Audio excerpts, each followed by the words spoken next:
Care Centers. Same-day injury care, no ER lines. Now here's your host, Gus Logue. Good afternoon. Welcome to episode 47 of Duval Rundown. My name's Gus Logue. Today I'll be joined by Hayes Carline, co-host of The Frangie Show. He also does some writing for us on the website. Longtime beat reporter for the Jaguars for the station. Today we're going to go over our New Year's resolutions for the 2025 Jacksonville Jaguars, what we would like to see out of them in the next calendar year, just from a very general perspective, regardless of who is running the team at that point. And so before we get to that, we're going to start, as always, with some Jaguars trivia. Brian Thomas Jr. recorded his 8th game with at least 60 receiving yards and 1 touchdown as a rookie. Who is the only other player in league history to accomplish this feat? Is it A, Jerry Rice, B, Randy Moss, C, Odell Beckham Jr., or D, Jamar Chase? The correct answer is B, Randy Moss. I assume that most people saw this stat on Sunday after Brian accomplished it against the Titans, but I thought it was worth bringing it up again, even if most people have seen it, just because anytime you're tying Randy Moss alone in a record, then you're probably doing something pretty good. Brian Thomas Jr. is certainly doing very good stuff for the Jaguars this season. Just had to get my Brian Thomas time in for this show. Hayes is hopefully on his way. I think he might be he had a small medical emergency, actually, and so hopefully I think everything will be okay for Hayes. But it'll just be me for today's show, doing some resolutions. First resolution that I have for the 2025 Jacksonville Jaguars is to protect Trevor Lawrence, because it's now been 2 straight years that he has not finished the season on injured reserve, but finished the season very banged up. In 2023, he had a left knee injury in week 6, a right ankle injury in week 13, a head injury in week 15, and a right shoulder injury in week 16. And then this year he had a left shoulder injury in week 9. He was able to play through it because it was an AC sprain in his left shoulder, non-throwing shoulder.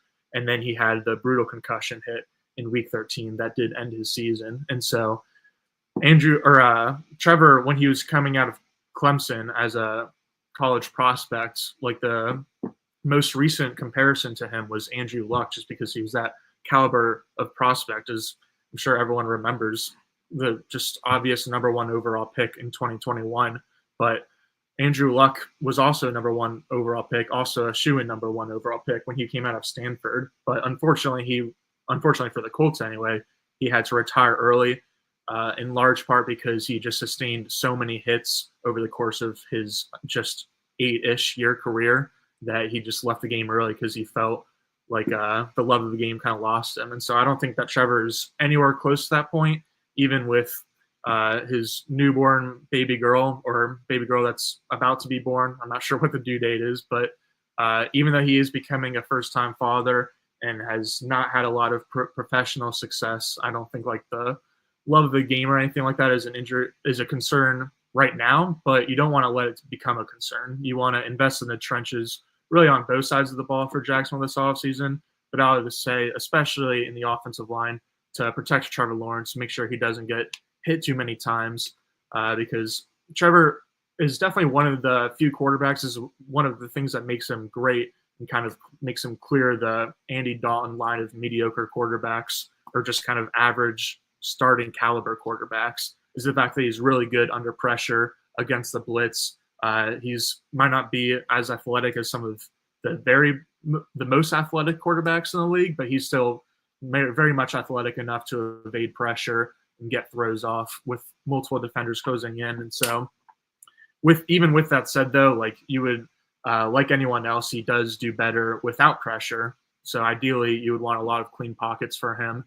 And then also it would help with the running game. And I talked last week on the show, or I think the show that we did post game after the Titans game, about how just looking forward into the offseason, it would be nice if the Jaguars added some receiver depth or pass catching depth, because Brian Thomas is amazing, but you can't really rely on him on being a one-man show. And so it'd be good to just balance out the attack was my point. And so in terms of protecting Trevor Lawrence. So it also helped to balance out the just overall offensive attack and have a lot more success in the run game, especially in short yard situations, which has really bitten the Jaguars' tail for a few seasons in a row now.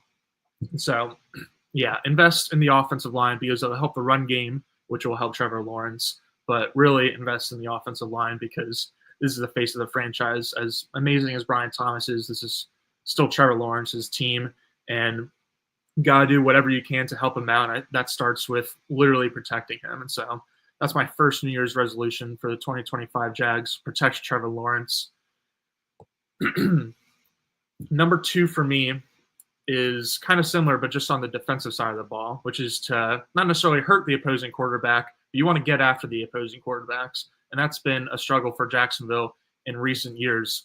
They've actually finished bottom 8 in sacks for 5 straight seasons. Right now they rank, I believe, second to last in sacks, pressure rate, and quarterback hit rate, where the quarterback actually falls down onto the ground, but is still able to get a throw off. And so definitely not a good pressure team, but the Jaguars also rank dead last in blitz rate this year, 13.7%, according to Pro Football Reference. And so defensive coordinator Ryan Nielsen was really preaching aggressiveness during the offseason and really throughout his career. But even if like individual players are playing aggressive, the scheme is not playing aggressive at all. He's always had at least one safety back deep, and like, sure, you don't want to throw a bunch of zero all-out blitzes against the top quarterbacks, but he didn't even really do it that much against like rookie quarterbacks or just the bad quarterbacks that Jacksonville faced on the schedule. There was definitely opportunities throughout the year that Nielsen could have been more aggressive, and specifically with dialing up the blitz meter and helping to manufacture pressure, because Josh Hines-Allen and Trayvon Walker have both had pretty good years, especially when you consider just the lack of juice around them.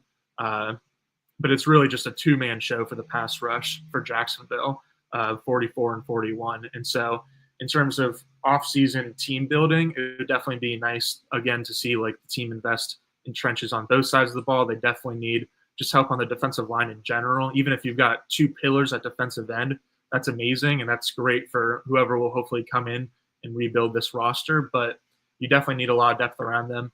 And even without that, just I'm hoping that the next coach is going to be a lot more aggressive and not play so conservatively, because I think that's one of the many things that's probably gone wrong with Nielsen's play calling this year.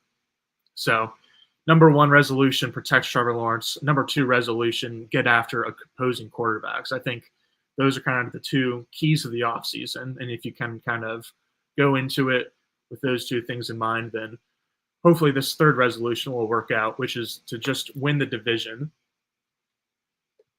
I think one of the things that makes the Jaguars' head coaching job the most popular on the market, assuming that it is open, I'm about 99% sure that Doug Peterson will be fired in 6 days next Monday after the Jaguars' season finale in Indianapolis.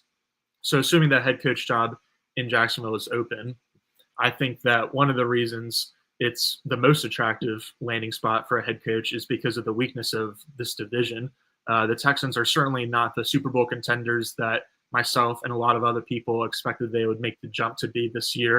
It seems like they have a lot of issues on both sides of the ball, but especially offense. And certainly injuries have been a large part of that. But Bobby Slowick has been pretty underwhelming this year after being a pretty hot name in the coaching cycle last year. Meanwhile, the Titans, obviously, we saw last week, Mason Rudolph was replacing a benched Will Levis. And so the offensive product is not looking very good, even though they did hire Brian Callahan to replace Mike Vrabel. So that decision was looking iffy at the time, and it's certainly still looking iffy now. I guess we do need to wait a little bit longer just to give the coaching staff some time, because I do like what they've done on defense a little bit. They probably just need some more bodies. And so maybe the Titans can get a little bit better, but they're certainly in rebuilding stage and don't have the quarterback of their future right now. And then the Colts, I personally like Anthony Richardson. I think he could be the quarterback of their future, but they seem to be in a similar situation as Jacksonville, where their fans are clamoring for a house to be cleaned. And it seems like a new direction for them would definitely be wise. And so it feels like the division is really up for grabs. And starting in 2025, the Texans have already won the division this year. but they are, I want to say, 10-6, and don't even look as impressive as their record seems. And so definitely very much up for grabs. I think it'll attract a future head coach, and yeah, that'll just be the mark of a good season. I was thinking about saying win a playoff game as my third resolution, but technically the playoff game wouldn't be until 2026. And so if they can win the division in 2025, I think it'll be just a good sign of things to come, because 2025 is really going to be year one of a new era. Even if Brian Thomas and Trevor Lawrence and Josh Hines-Allen and a bunch of other star players are already on the team, and hopefully they'll be pieces on Super Bowl contending teams, it's going to be a new era with new leadership, and that'll be really exciting to look forward to. And so on Hayes' behalf, sorry he couldn't make it. I know he absolutely wanted to, and hopefully I'm sure we'll have him back on at some point in January. But this is a December 31st show. So for everyone else at the station, Happy New Year. Hopefully the Jaguars, it'll be the year of the Jaguars, right? 2025. Those are my 3 resolutions. We'll be back on Thursday with me, O'Brien, to preview the Colts-Jaguars Week 18 game. And then we'll be back in the offseason. We'll just have to wait around to see what that looks like. I'm still kind of trying to figure out what that looks like, but we will be back here on Duval Rundown. So see you guys on Thursday. Thanks to everyone for sticking around. Down is brought to you by Injury Care Centers. Same-day injury care, no ER lines.